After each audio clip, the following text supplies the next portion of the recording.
Vai 66, o clube do meu coração. É por ti que eu dou a vida, é por ti que eu dou a vida, força mágica união. Boas unionistas, bem-vindos a mais um episódio deste podcast. Começando então pelo futsal, em que alguns dos nossos escalões participaram no torneio A Chigans Cup, realizado em Ferreira de Zezer. Do futsal para os esportes, começando pela VPG Liga Portugal, em que a equipa conseguiu cumprir o seu principal objetivo, que era terminar no top 4, tendo em 34 jogos terminado com 75 pontos nesse mesmo quarto lugar desta segunda season, e onde, se não estou em erro, dará acesso agora a uma segunda fase, onde irá ser disputado o título de campeão entre das duas seasons juntas, por assim dizer. Já na Champions League continua 100% vitoriosa, com 4 jogos, 4 vitórias, e estando no primeiro lugar do grupo. Do futsal, passando já diretamente para o futebol de formação, começar por destacar a realização do torneio Ilídio Biscaia, em que o tabuleiro, se não estou em erro, terminou como vencedor. Ainda também para destacar a convocatória de Eduardo Damaso e Rodrigo Rubalo à seleção de sub-15, onde irão disputar o torneio Inter-Seleções entre 4 e 7 de abril na cidade do futebol. Passando já para os resultados, em que os nossos juvenis B venceram por 6-2 o ginásio de Alcobaça e garantiram assim a sua presença nas meias finais da Taça do Distrito, onde irão enfrentar a Associação Pedro Rome. Os juvenis A perderam 1-0 com o Estoril e encontram-se neste momento com 7 pontos em 5 jogos nesta fase de manutenção, agora apenas 1 ponto acima de lugares de descida. Os nossos júniores, que vinham numa sequência de 6 jogos consecutivos a vencer, foram derrotados pela Sacavenense por 1-0 e encontram-se neste momento na mesma segunda posição desta fase de manutenção, com 35 pontos, mais 4 que o quarto classificado, que é essa mesma Sacavenense, que é um lugar de perigo de despromoção, e 5 pontos acima de um lugar que é certo que descerá.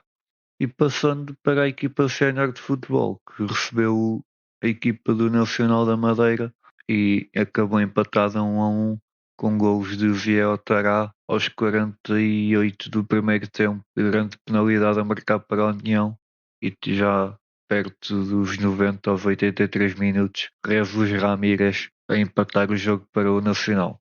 Um jogo que marcou o regresso de Felipe Cândido ao comando da União, um jogo que acabou por ser bastante positivo, tirando o resultado e o gol já perto do final, que acabou por ser um bocadinho frustrante, mas foi um jogo, acabou por ser um jogo equilibrado, e também tendo em conta o contexto do jogo.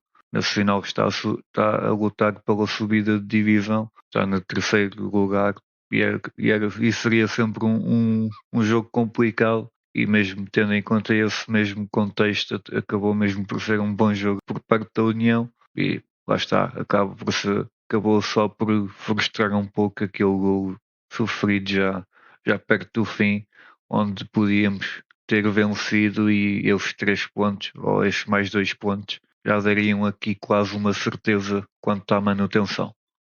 Um jogo que marcou também, mais uma vez, o reencontro com o jogador Carlos Daniel, que representou a união dos escalões de formação entre as temporadas de 2009-10 e 2012-13, tendo nesse período de tempo ainda ter-se estreado e realizado 3 jogos como sénior, sendo inclusive o jogador mais jovem de sempre a vestir de castelo ao peito no principal escalão do futebol português.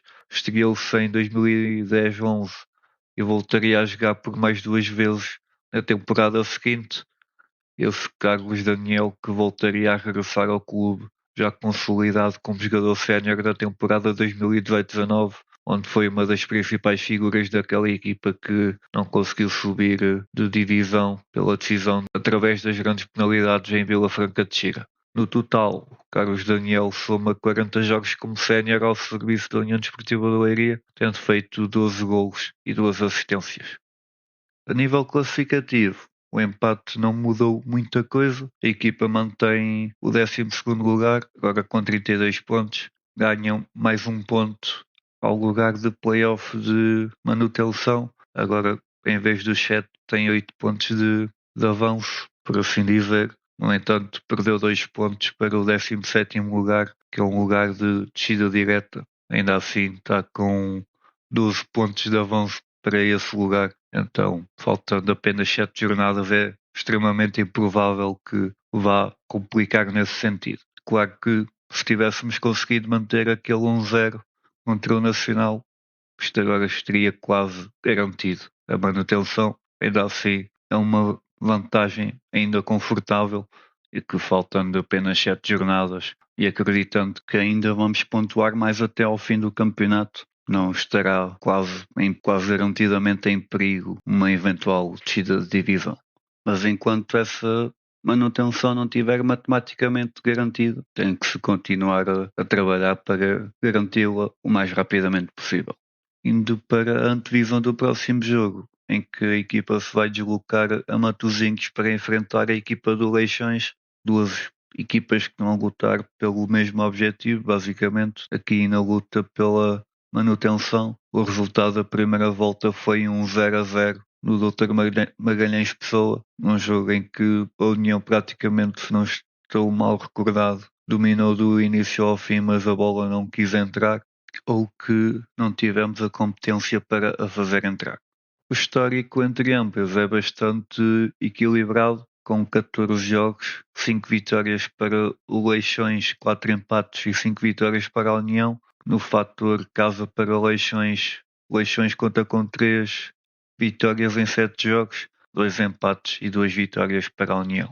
Vamos passar então para a eleição do melhor da semana. É boa maldição, juntos vivemos todos dia, vivemos bem na segunda divisão.